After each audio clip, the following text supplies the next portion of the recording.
Welcome, everyone, to the Home Service Summit webinar series. I am excited to have this conversation with Aren today about AI. I know everyone is hearing about AI all over the place, and before it takes over the world, I thought we could talk about how it could all help us with our businesses. And so let's just jump in real quick here with an introduction to Aren Johnstone from Franchise Ramp. And before we do, just for those of you, if this is your first time joining us, I'll just kind of lay out how we normally do this. I'll spend about 45 minutes where I'll ask a bunch of questions about how AI can impact our businesses and how it may have an application in home services. And we'll hear about how Aren's actually used AI in his business. And that during that period of time, there's a chat on the very bottom right you can click on. Feel free to go there and put in any questions you may have, and I'll make sure that we get to them. We'll make sure I say at least the last 15 minutes for anything I may have missed. And it'll be a fun, enjoyable conversations about robots.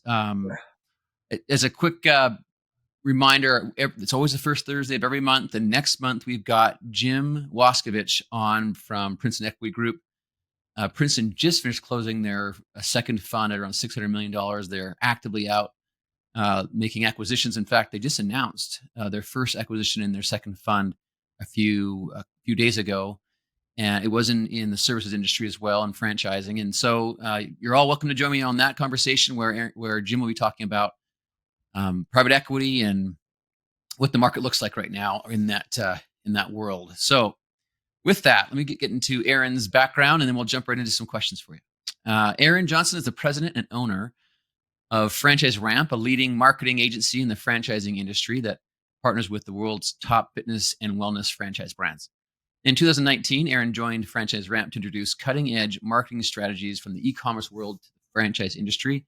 Since then, Franchise Ramp has served thousands of franchise locations and has been recognized on the Inc. 5000 list for 2 years consecutive, achieving a notable number 49 ranking in 2022. Well done. He is passionate about entrepreneurship and committed to developing products and businesses that address real-world challenges. All right. And next world challenges soon, because maybe AI gets us to the next planet. I don't know. Who knows? Okay, Aren, just real quick, what got you into franchising? What pulled you into this industry? Yeah, absolutely. So I got my first business bought my first business my senior year of high school. It was an e-commerce business. It was a figure skating company. So I knew nothing about business or about figure skating. It was a small e-com business. But I was very passionate about e-commerce. And so fast forward a couple years later, I had a e-commerce advertising agency. We specialized in really high ad spend, e-com brands on Facebook advertising. And I was a part of a mastermind group run by digitalmarketer.com. And actually at this mastermind group, I actually met my wife and my two current business partners at Franchise Ramp at this mastermind group. So it was it was probably the best networking I've ever done. But yeah, I was at this mastermind group and I met Brian, my two current business partners, Brian Holmes and Peter Hansen, who also are owners at Franchise Ramp. At the time, they were Club Pilates franchisees and started doing advertising for their own locations and some of their friends' locations. They were having really great initial success, but we're looking to start an agency to help serve other franchisees. And honestly, I just was really drawn to their passion and commitment for the product quality, the quality of the product, and helping other franchisees. I saw it as a really fantastic opportunity to, continue on my entrepreneurial journey. And then also I was really interested in franchising and at first the scalability of it. Like if you come up with a great strategy, you can extend that strategy to, hundreds or thousands of locations. So that is how I got my start at Franchise Ramp by meeting two franchisees who were starting an agency. Well, maybe if you don't mind, just talk to us, like hitting 49th fastest growing company in 2022 on the Inc. 500 is a feat, matched by few. So I'd love for you to, just unpack that for us. How'd you do that? Yeah, it was a wild ride. So I joined Franchise Ramp in 2019. And at the time, whenever I joined, we worked with it was between 20 and 30 locations, mostly friends of Brian and Peter's and Club Pilates. And then fast forward to 2022, and we got to the Inc. 49. I think we were over 700 locations or close to it at that point. So it was a roller coaster of a journey in terms of location count and scaling. between COVID, because we grew really fast, and then COVID hit and we declined, and all the Well, yeah. waves of COVID. But I would say the biggest contributing factors to the success of the company over those 3 years, and even now, one, like I said, so Brian and Peter, my two partners, are franchisees. They're longtime franchisees. They were in Liberty Tax and then Club Pilates. And so we had a very intimate understanding of who our customer was, and who our potential customers were. So what their struggles, their ambitions, their problems, and then how we could solve those problems for them. So I think that understanding, combined with, we're a very mission driven company. Our mission is to help franchisees achieve their entrepreneurial dreams and to innovate marketing and franchising. So with that mission, we have a very strong dedication to product quality. So I think understanding the customer and their problems, having a product first, quality first mentality about serving our customers, really contributed to all the growth. Actually, the worst thing the worst part, we are worst at sales in our company. All of our sales have basically come from word of mouth or referrals, which is great and a testament to I think the value that we can deliver. Yep. Yeah, so I think those two things mainly. Well, it's well, congratulations, and that's awesome. And I can't imagine. I know in home services, there are some businesses that COVID was like the best thing ever for them, right? Yeah. Like we saw some on the opposite. You saw some businesses that are just declining, like the health and beauty stuff, and then you'd have home service companies, grow 50, 60, 70% because everyone's painting their house, doing a renovation, doing some outdoor work. It's just all happening. But then if you happen to work inside the home and you're in cleaning services, that was hard because you couldn't go inside. And it was such a wild ride. I'm so glad we're done with it. And that we're on this other side of it. Although COVID keeps coming around and keeps giving. My wife, I think, just got it and has been sick at home. So it just keeps morphing into new versions. Let's and we want to get right into the AI topic. I know everyone's interested in learning more about AI and how it can have an impact on the home service industry. Maybe if you don't mind, tell us, why did you guys get into AI? What made Franchise Ramp decide to start pushing to that category? Yeah, great question. So myself and Brian were part of EO, which is Entrepreneurs Organization. It's a wonderful organization if you haven't heard of it. But Brian was at an EO event about 21 months ago now, and someone introduced him to Jasper, which is one of the early copywriting AI tools. At the time, they were actually using GPT-3, so they were basically just OpenAI, an earlier version of ChatGPT. And we came back from that and we wrote a copy test with our team writing the best copy they could versus Jasper AI basically writing copy for some of our brands. And in a few of the tests, Jasper actually won. And so we were at that point, we're like, oh, wow, we really have to take this seriously. I think philosophically as a business owner, I've seen a lot of agencies, especially in e-com, grow because they innovated some strategy and then fall apart because they refuse to continue to innovate or evolve and try new technologies. So I think there's a huge risk as a business owner to not evolving or trying new things. It could mean the end of your business. And I think there's a minor risk to trying those things. Like it really is just, the risk is just a percentage of profit or a margin. So I think from that moment on, we started to really heavily invest in learnings and understandings. And then that's kind of started our AI journey. Well, I want to just restate what you just said. Jasper, is it OpenAI?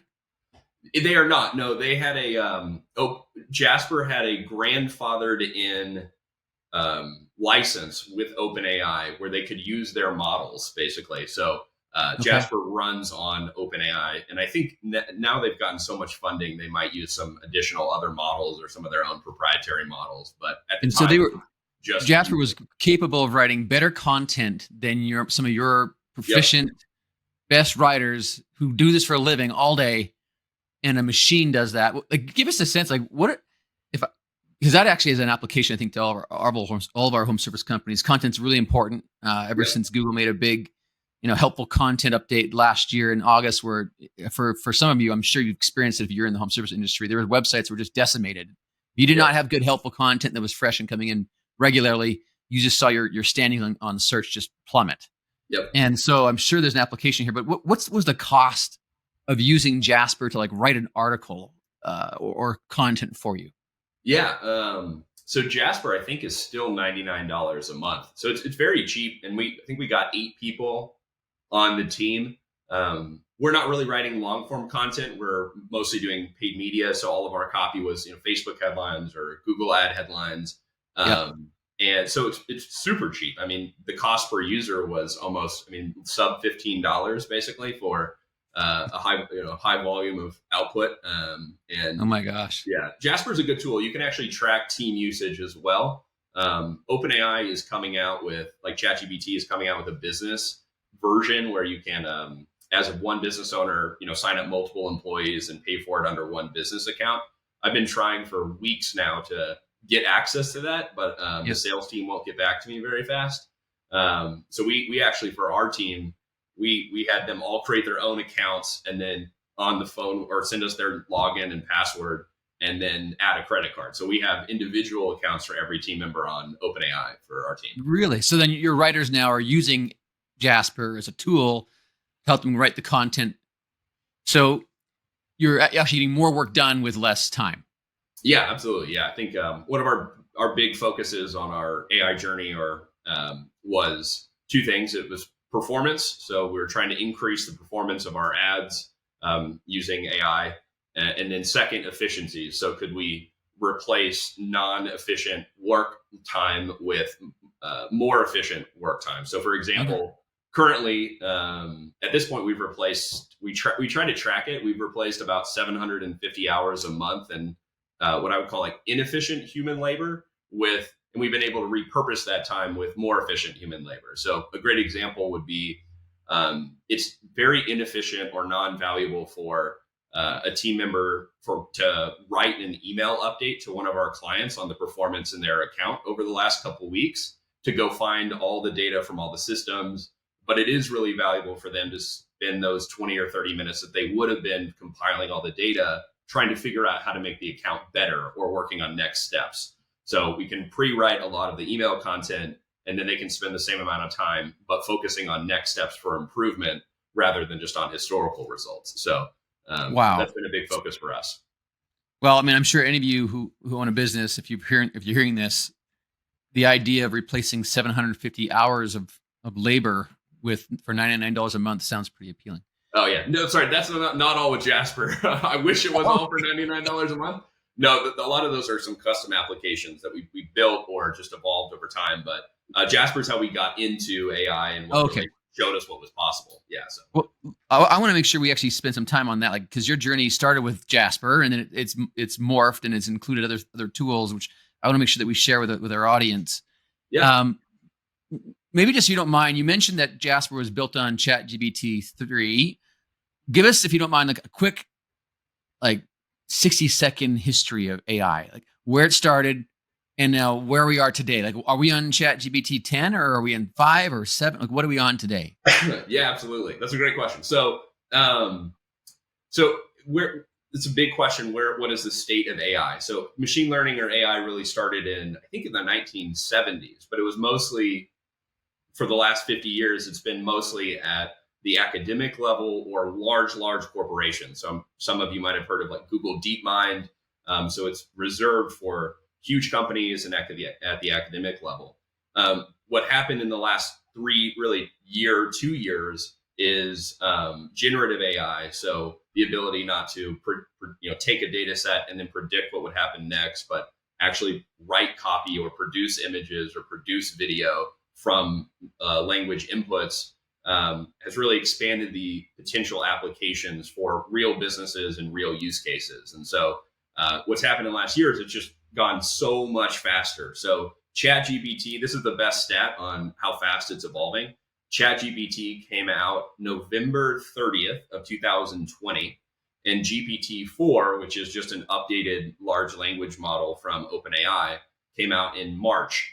And in ChatGPT had scored in the 10th percentile on the bar exam, so the worst 10% of test takers. And then GPT-4, 4 months later, scored in the 90th percentile, so the best 10% of test takers on the bar exam. So in 4 months, it went from worst 10% of test takers to the best 10% of test takers. And they're about to come out with, most likely very soon, GPT-5. So it just keeps getting better. I think we're officially past the point where if you're for copy or images, it is photorealistic images are being created. The copy and text that it can produce is better than most human writers. So I think that's the big line that was crossed in the last year, is the quality of the production from it. When you say that Chat GPT 5 comes out, and we're on 4 today, and 3 came out in November of 2020, what does it mean? Like, so in other words, if I'm using Chat GPT, is it like a Windows upgrade, and now I'm automatically on Chat GPT 4, or can I still use 3, and would I ever want to still use 3? Yeah, that's a great that's a great question. So for each model, what the models mean is it's kind of like an update. They are increasing the data set. So GPT-4 was, I think, 1,000 times more association. So it processed more written language, basically all of the internet, all of written language. It had more associations between words, so it's better at text generation. And then GPT-5 will just be even bigger. But yeah, I think for each individual use case. So for example, for us, we built a few internal applications. One was a lead follow-up system. So we would text and book leads. And for texting very short communication, there's no reason for us to use GPT-4 from the API, because it's much more expensive per text or per word generated than GPT-3 is, for example. And the quality of the text messages, there really was no difference or impact from using the older model to the newer model. So it was 10 times less expensive to use the GPT-3 version than the GPT-4 version with the same quality or output. So you could actually, in other words, you can still use the GPT-3. Yep. And if you wanted to upgrade to 4, you can. It just cost you more, but you get higher quality text, content, creativity, it sounds like. Yep. That's actually interesting. I don't know if anyone knew that. I didn't know that. I thought you just kind of got auto updated and you just paid more. But now I guess you can select either. That's great to know. Where do you see AI? How do you see AI impacting the home services industry? So there's a lot going on, and you mentioned that you created your own model. You guys wrote and created your own model that would do customer interactions, outbound in nature, trying to work with people to schedule them, right? Yeah. And this was in health and beauty, but it sounds like there's a pretty close parallel to what we do in home services as what's happening, probably in what you've been doing. What do you think AI does to the home services industry? How does it impact us? Yeah, I think to understand how AI is going to impact home service, you have to break out the type of worker. So if I was a home service franchisor or even a franchisee, I would look at my org chart or accountability chart, and I would divide up each person and responsibility as one of 2 categories: either a knowledge worker, which I define as anyone who's using intellective knowledge or training to perform an intellective task. So your executives, your CEOs, your managers, your lawyers, your accountants, front desk staff, sales follow-up, those are all knowledge workers. And then you have your laborers, especially in home service, which are, of course, they have intellective knowledge, intellective training to perform some physical task. So painters or electricians or plumbers or HVAC techs. And I think knowledge workers, no matter what industry you're in, are going to be affected very much the same way, whether you're in finance or you're in home service. I think if I was a home service franchisor, anyone who's in that knowledge worker bucket, I would be looking at AI tools or custom AI applications for my business to automate and improve a lot of the repetitive processes. So, for example, if you could use OpenAI to or one of these large language models to auto respond to inbound communication or inbound emails at one of your stores or one of your locations, and you could extrapolate that across all 500, and you could save 5 hours for the front desk staff or for whoever's the sales rep at each one of those stores. That's a huge value gain in terms of time efficiency. You can either repurpose that time, et cetera. So I think knowledge workers, the New York Times actually said that 1/2 of all knowledge-based skills will be replaceable or automated within the next 2 years, which is fascinating. So I think that'll be the same whether you're in home service or any industry. But I think that home service has a huge opportunity in the labor worker side. I think that my personal prediction is that there's going to be a lot of people who transition career paths and work in the trades. I think a lot of young people are going to start working in the trades. And I think that there could be potentially an influx of talented and skillful individuals who want to do more of the labor worker, like the painter, the plumbers, or the HVAC. So if I was a home service, I would look at I would look at AI as how can I develop maybe a training program where I can have the best plumbers or the best electricians. I can provide an opportunity for these people to transition career paths and then also make it the absolute best in class interaction with customers. Because if you have your pick of any plumber you wanted and you could train very smart, intellective people, you could win just purely on customer service and the interaction and experience of your customers with your customers.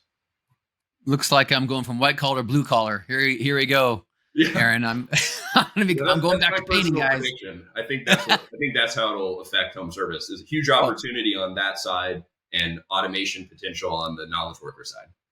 Yeah, I mean, I think I'm going to restate a few things. I think and this is backed up, I believe, by the Wall Street Journal, right? Half the knowledge workers will be their responsibilities will be replaced within 2 years. Their jobs they're doing, they'll use AI to get those jobs done, which to me, there sounds like we'll have now more capacity to get more done and become more productive. But you actually made the connection that maybe those people who are in those positions will move out of them into more skilled labor positions, which frankly would be great. I know skilled labor is a big issue in home services. It's one of the biggest bottlenecks right now in general, is finding good talent to get stuff done. You mentioned something else I think it's worth getting into, because I know you've done some work around customer experience. Yep. In terms of how to actually communicate with the consumer who's looking to, book some fitness class, as an example. Yep. But you also said something about using AI to do training, that AI would actually train the laborers. How have you seen or have you used AI as a method to either train within a franchise system, provide training to franchisees, or to do training for your own employees? We've experimented with it.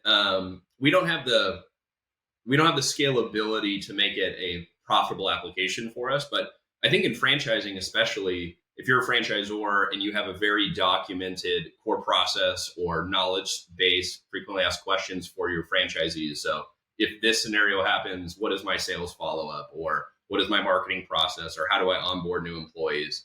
I think that's a very immediate application that franchisors could start looking into, is uploading all of your training material to, there's a few tools out there that can do it for you, like chatthing.ai, chatbase.ai, where you can create your own personalized chatbot, basically, where anyone can inquire about the information that you provided. And so you could upload all of your PDFs and documentation, and then franchisees could ask, how do I follow up with a lead, or how do I onboard a new employee? And I think a big concern from franchisors right now is if I give all my training material to this AI tool, whether it's OpenAI or Chatbase or one of these third-party tools, will that be kind of open domain? Am I actually training the model? And a lot of them you are. So for OpenAI,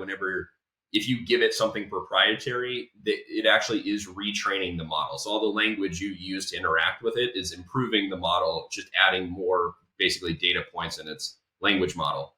But there are offline models that exist. So you would need a developer to actually set all this up for you. But if you have an external server, you can even run it on a Mac now. But like Facebook is, there's kind of a large language model war going on. So Google has Google Bard, Anthropic has their own models, OpenAI has their own models.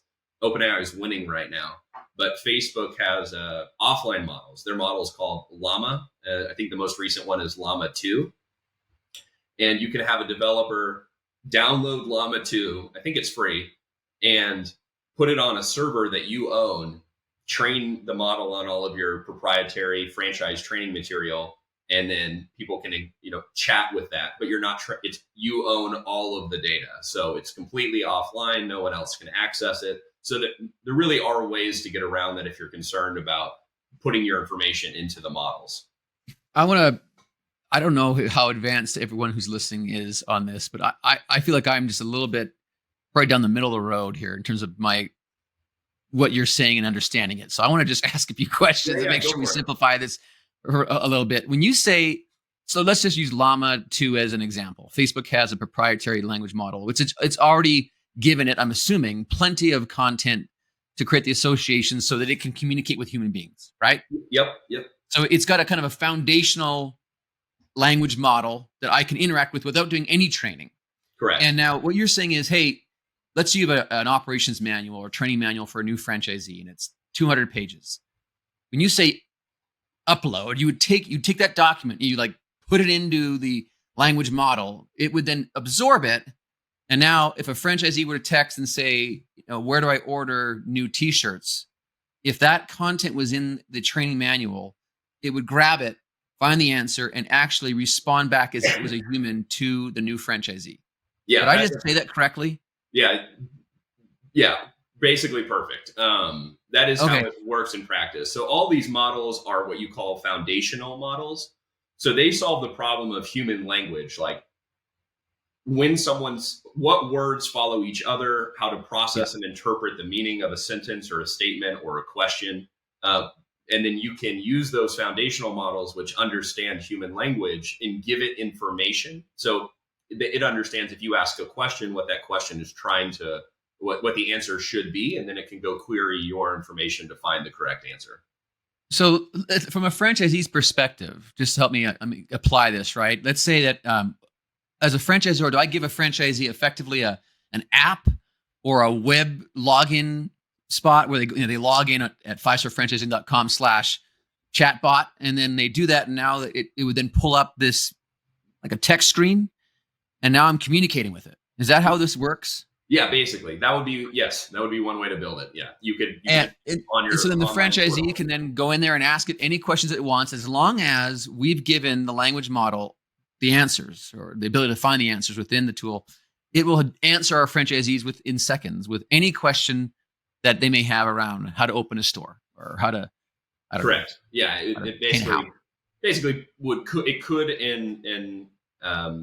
and some of these tools are very good at answering but you as the franchisor have to have all of the correct answers and documentation. So the models are only good as the data that you give it. So if you don't have your core processes documented, you don't have frequently asked questions documented, you don't have all of that, then the models, they can't create answers that don't exist. So that's going to be the most important thing, is having all those in. Or they give them answers that maybe we don't want them to give them, which would be kind of funny, actually. Right. It will come up with an answer. Yeah, they will try and answer it every time. That is one of the problems we've run into. Have you ever seen, or have you heard of any current solution that exists right now that is a franchisor-based technology that is AI driven? Like, could I go right now and buy an AI tool and they'll just implement for me all of my training systems or my support? Does that exist out there right now? Not yet. Not that I've seen. Most of the solutions or tools are going to be broad market applications like Chatbase, where anyone can upload a PDF of frequently asked questions, and then you can ask it questions. I think what's coming next. It absorbs PDFs. It absorbs docs. Any text style document. Yep. It'll absorb that information. Okay. Yeah. I think what's coming next is industry specific AI applications. So home service franchising AI sales tools, or AI or franchisee, like that's the next stage, is people using these foundational models to create very specific business applications. Because right now, all of the power of AI, most of it is actually at the employee or individual level. So at the business level, it's not really there yet. Like, businesses are not the ones benefiting. It's not replacing whole processes or whole automations or whole workflows. It's replacing and automating very specific tasks. So your employees are getting most of the freedom, most of the autonomy, most of the benefit. because they're able to respond to an email faster or interpret an Excel file faster or create a PowerPoint faster. They're the ones right now who are benefiting from it. I think in the next year, it's going to transition where a lot of the benefit from AI will be realized at the corporate or the business level versus the employee level. Yeah, well said. Let's you'd made it. You actually created another application on your own, which I want to let our listeners hear about. That was much more focused on the customer experience. Franchise Ramp actually developed its own AI model using the tools you've described, some of these tools you described, to engage with customers on behalf of the brand. Yep. And just tell us how did you do that? How long did it take you to do that? What was the cost of you doing that? And what were some of the what were the learnings? What were the outcomes you experienced in that? Yeah. So I'll kind of quickly go through our AI journey. So we started, I think almost everyone starts with using tools. So you're using OpenAI or ChatGPT or Jasper or whatever. And then I would highly recommend, we went to the Marketing AI Institute conference, and I would recommend going to an AI conference of some kind at the leadership level just to see what's out there, talk to people who are doing real implementation and using it in their business. That was massive for us. So we came back from that conference, and I think the fastest thing that any business owner can do right now is create team education and a culture of AI adoption. So we came back and we said to all of our team members, we're going to be an AI first organization. What that means is we expect everyone to use it and experiment. And we started to, we did a book group. So we read Marketing AI as a company. We had a weekly book group where we would review one chapter. We had the authors come and speak for the company. And then one of our biggest wins was motivating and rewarding our employees for using AI. So we have a daily stand up, and for 3 minutes at the end of the stand up, one person rotating throughout the company would present how they're using AI, either personally or business. We gave them budgets and encouraged them to try new tools and new software.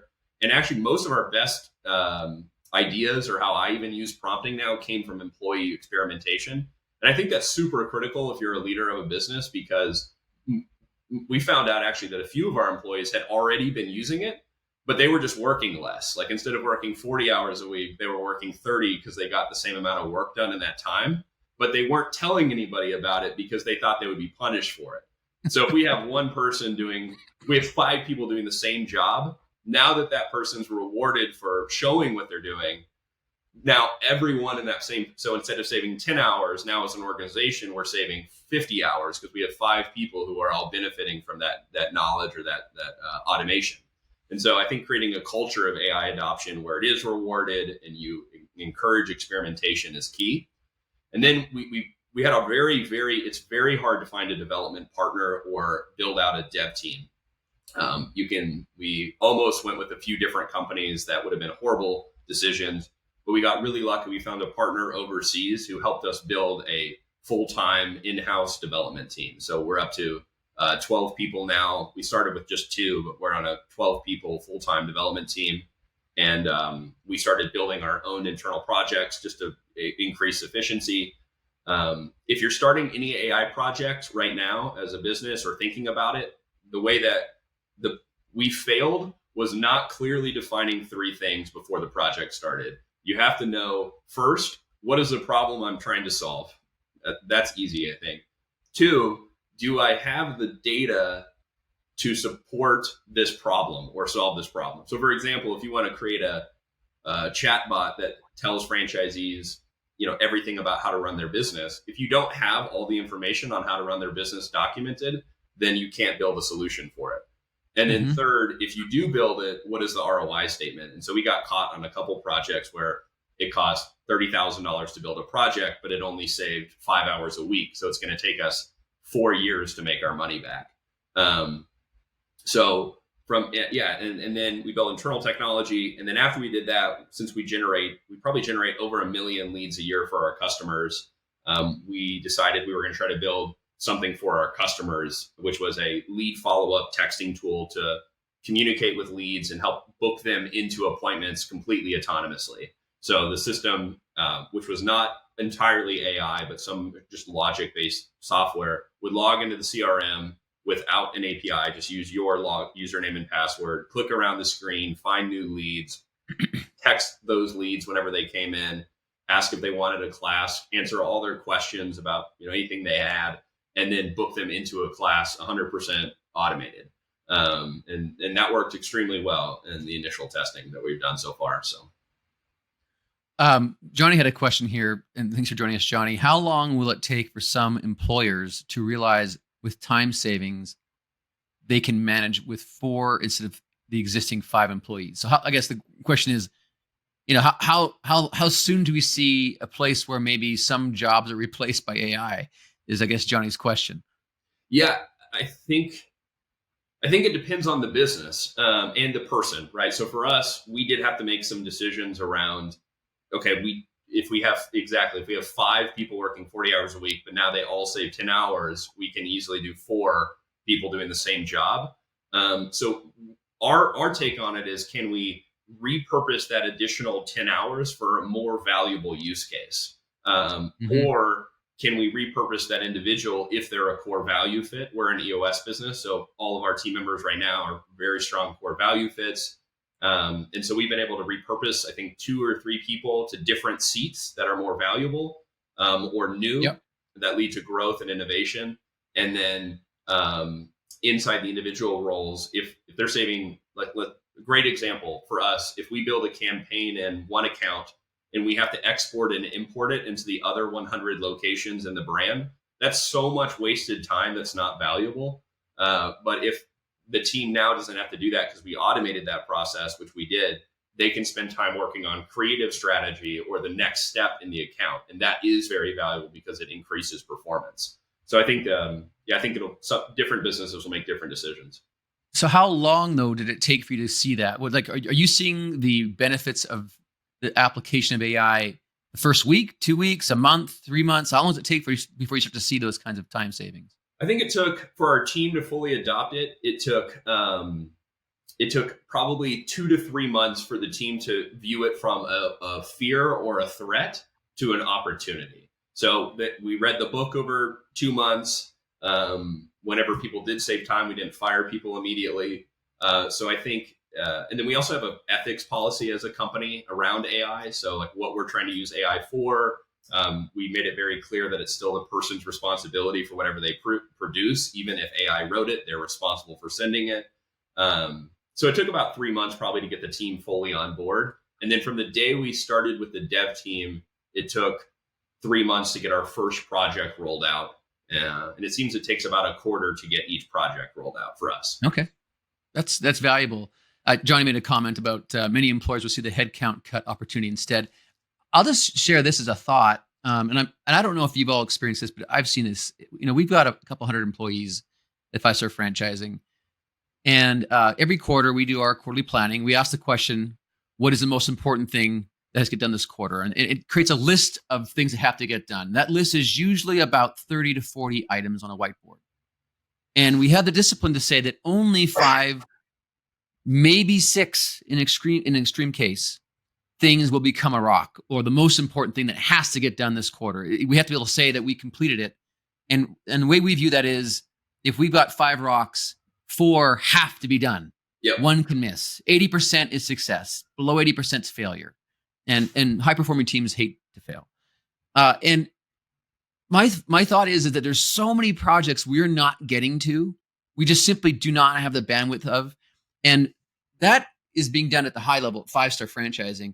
Every single executive team, every brand president, their teams, their marketing teams, they all are using EOS as a way of functioning and managing it. And they all go through the same thing that I go through, which is we have way too many things to do, but not enough time to do it. Right. And so if AI can put us in a position where I'm saving or getting 20%, 30% more out of our team members, because most of them, if not all of them, I would say are knowledge workers, as you mentioned, right? We are applying our creative abilities and experience and knowledge to try and solve problems. If they can become more effective, then I think as an organization, we'll see more stuff get done. The velocity of projects being completed will go up, which should be really valuable. I want to help those who are on this call with kind of the first step. So let's say I am not doing anything. I don't have a ChatGPT license. I don't have a Jasper license. I don't have Chat Things or Chat Base or Google Bard. Is that what you called it? Yeah, Google Bard is their model. It's okay. Google Bard, Facebook Live. I don't know anything. Where do I start if I want to begin using AI? Like, what would you say as a CEO? You're going to give me some advice here, Aren. You'd say, Scott, this is the first thing you need to do to start using AI and seeing the benefit of AI. What would be your advice? I would say, Scott, right after this, you should go to openai.com and pay $20 a month for their paid plan and start using GPT-4 for everything. So, and I actually mean almost everything.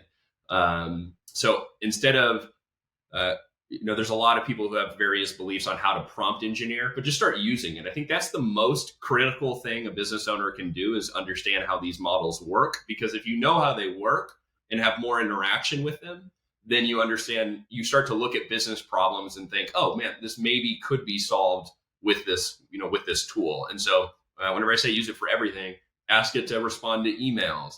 If you don't know how to... Whoa. Hold on, Aren. You just lost me. You just said you want me to tell ChatGPT to answer my emails to people that email me, like people that talk to me. It won't log in. You have to copy and paste your email in there, but you can say, write a response and just see what response it gives you. Maybe it's a horrible response, but then you understand, like for example, what it normally will do is write a really long, really fluffy, very bad email. But you know that it's going to give you a very long-winded, not very well-written email now. So you understand how that works. And then if you don't like the email, just respond to it and say, this is not my tone of voice. It's way too fluffy. This is way too long. Make it way shorter. So then you can see how you can interact with it. Another great thing that you can do, like a huge tip on these models, is treat it like an expert. So if you were to talk to a marketing or a legal expert, you would say, hey, what do you need from me in order to properly analyze this legal case? So if you're talking to ChatGPT and you say, instead of telling it what to do, ask it what it needs from you. So say, hey, I'm working on a marketing strategy for Black Friday.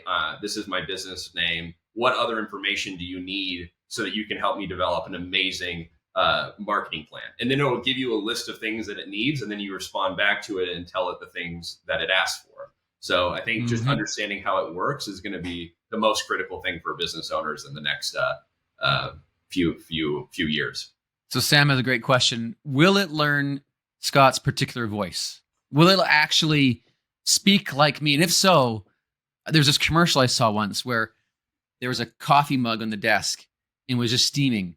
And it just sat there steaming the whole time. And everyone would walk by the office and they'd see the steaming cup of coffee there at 5 a.m. And they go, oh, Scott, he's always in early. That's funny. He's always there working. Scott's really on the beach. Yep. So this could be, I could put a coffee mug on my desk and have ChatGPT talk like me to everybody. And I'm done. That's it. We're finished. Maybe. That is what's coming. Right now it's very task specific. So you have to say, can it learn my voice? Like, could I give it all of my emails I've ever sent and then have it review all my emails and say, oh, now I know how Scott talks. I'm going to make the same spelling errors and talk like Scott.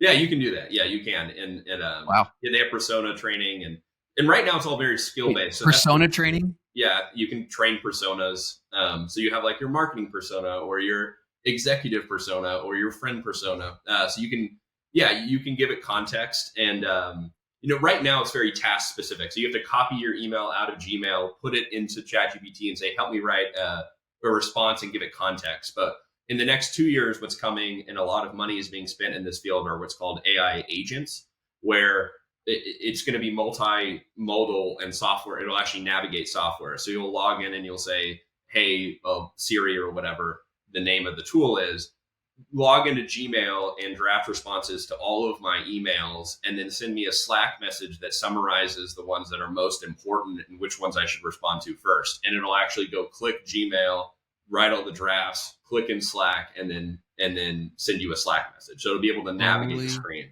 That's what's coming. Doodle. What's scary for me when you say that is, like, I have a lot of remote employees. And now this is, I hope they're not watching this. Well, that's why if you create a culture, they're using it. I promise your employees are using it. You might not know. So if you create a culture where you encourage them to talk about it, it'll be better for you as the business owner. So yeah, hopefully. But it's also scary, right? Like, as long as we're being more productive, right? So that, as you mentioned, that excess time that people now have because they are more efficient, as long as it's being used to get more things done, great. But if it's being used to give more freedom at home to play with the kids, that becomes a little more of a challenge. Yeah. I don't want to skip past Ethan's question he had for us. So I want to come back to that real quick and see if we can answer it for him. Uh, how do you see the widespread adoption of AI for marketing changing the marketing paradigm, if at all? For example, with the exponential growth of AI authored web content, do you see Google SEO fundamentally changing? Yeah.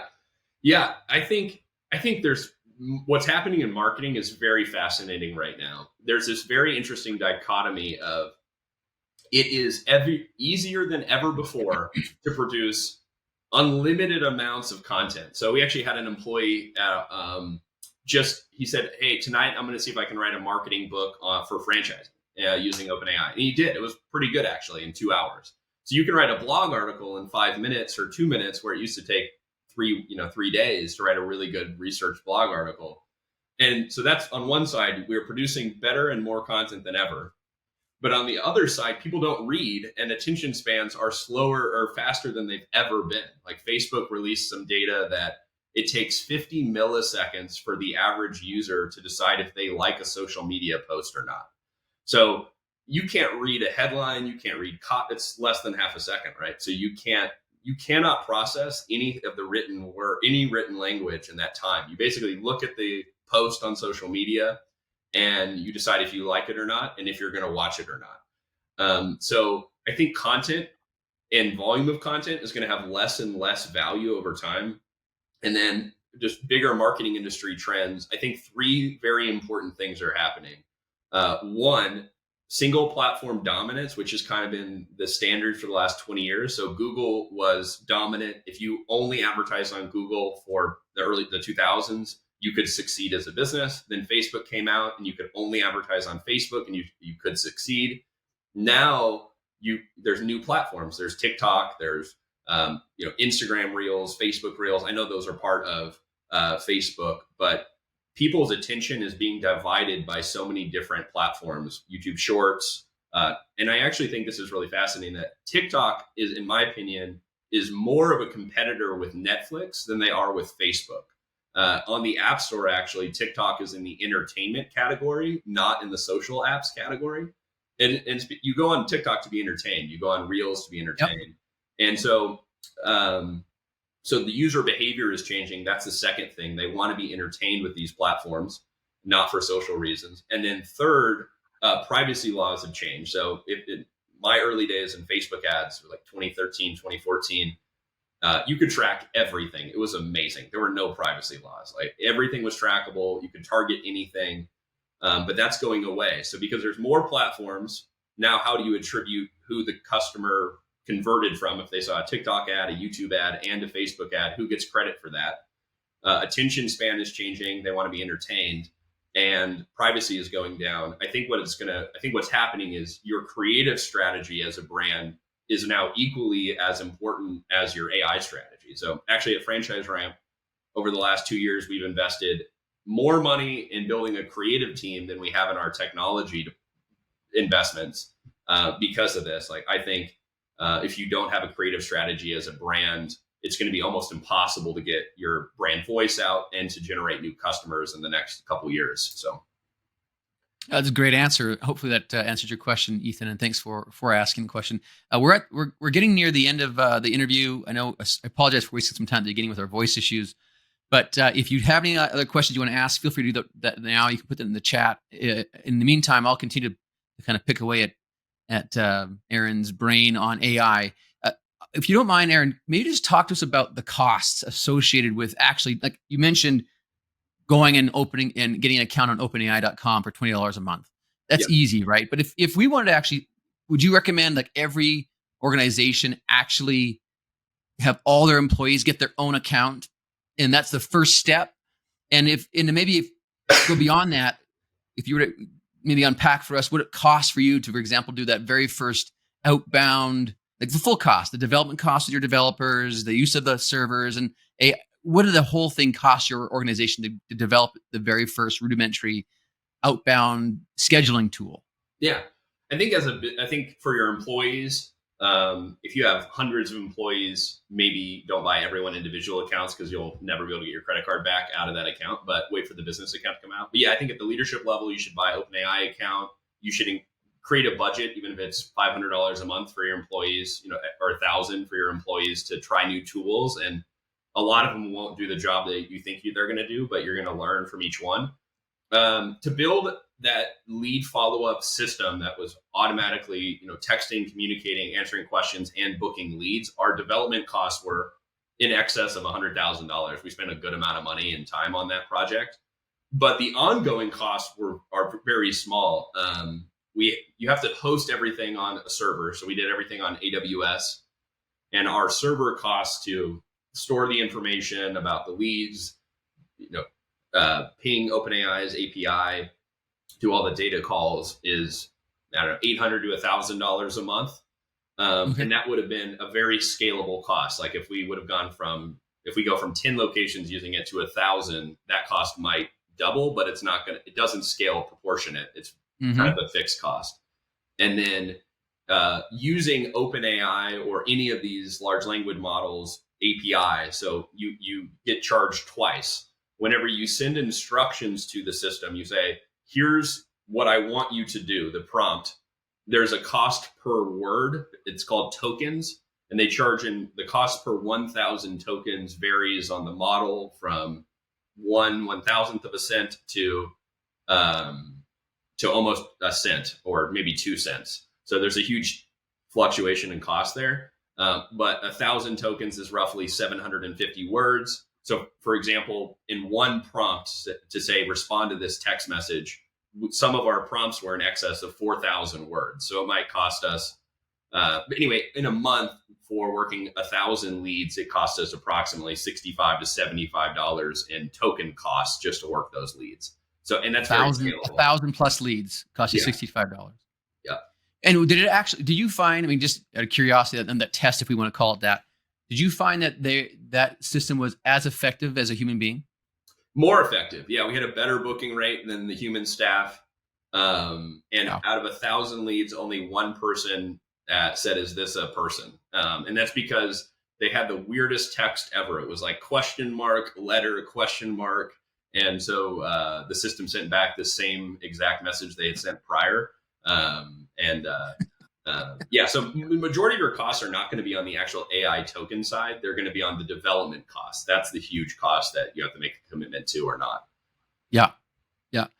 And maybe just as we're kind of ending our conversation, there's obviously, I think personally, and we own a company called ProNexis, which specializes in the home service experience, right? We do all the texting and scheduling and outbound calling and inbound calling and so forth to schedule appointments for home service brands.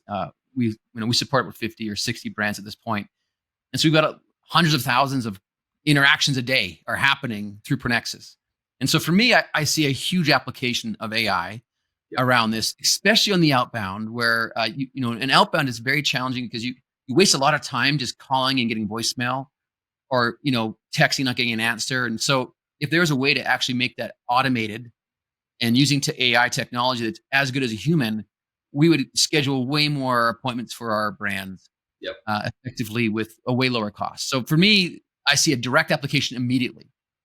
And you mentioned there's an application with AI in marketing, right? Content creation, which actually goes along with our marketing team internally. I know we're using AI a lot around content creation for every single brand we own. And it's been a huge opportunity. Where else do you see AI impacting lead generation or marketing tactics? Besides content creation and headline and stuff, do you see AI actually thinking for you and analyzing data for you and coming back with recommendations?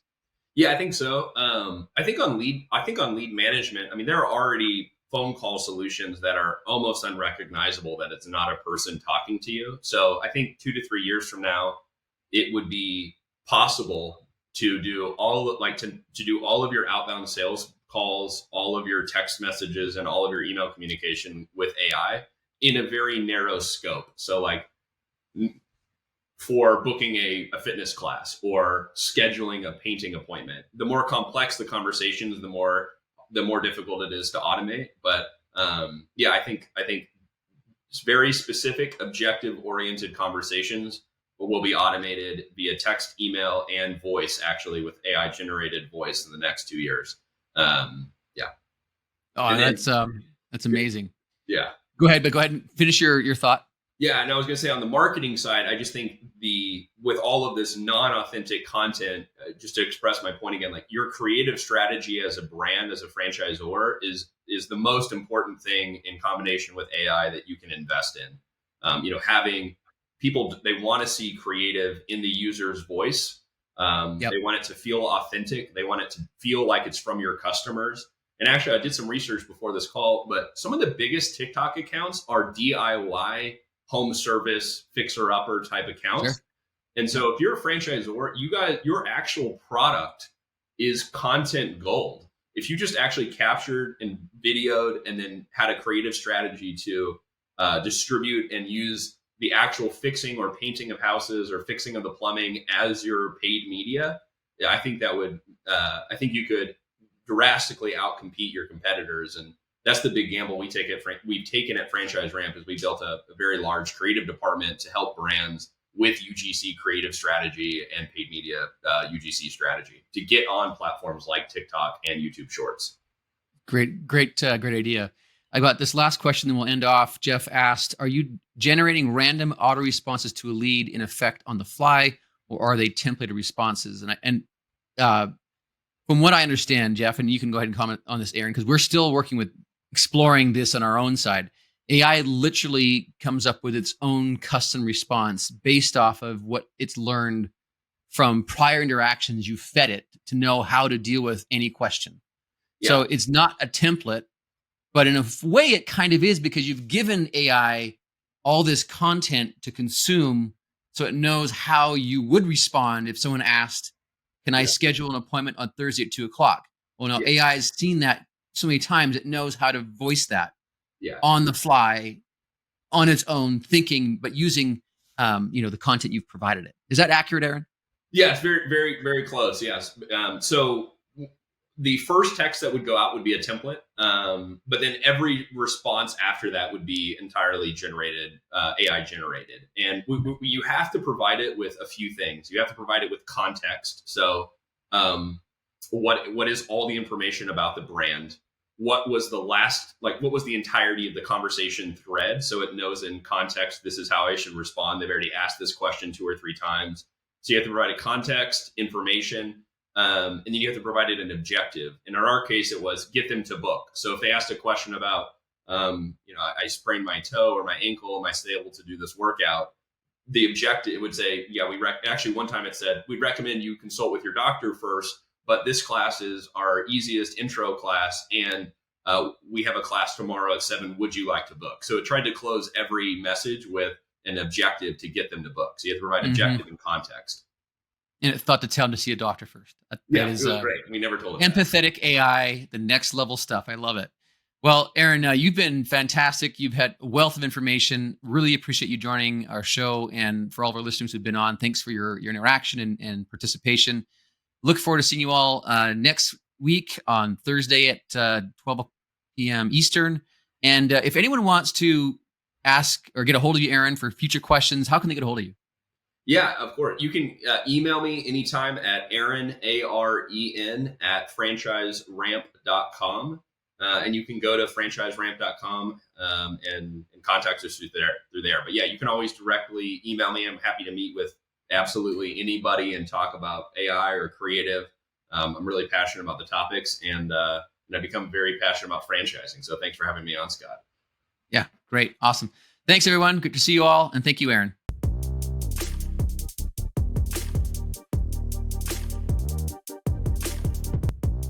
Hey, everyone. I hope you've enjoyed this video, and more importantly, that it brings some value in building your home services business.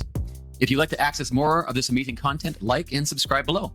If you'd like to be part of our live recordings and get involved with the speakers and myself, click the subscribe to calendar button or the link in the description to get updates to future events.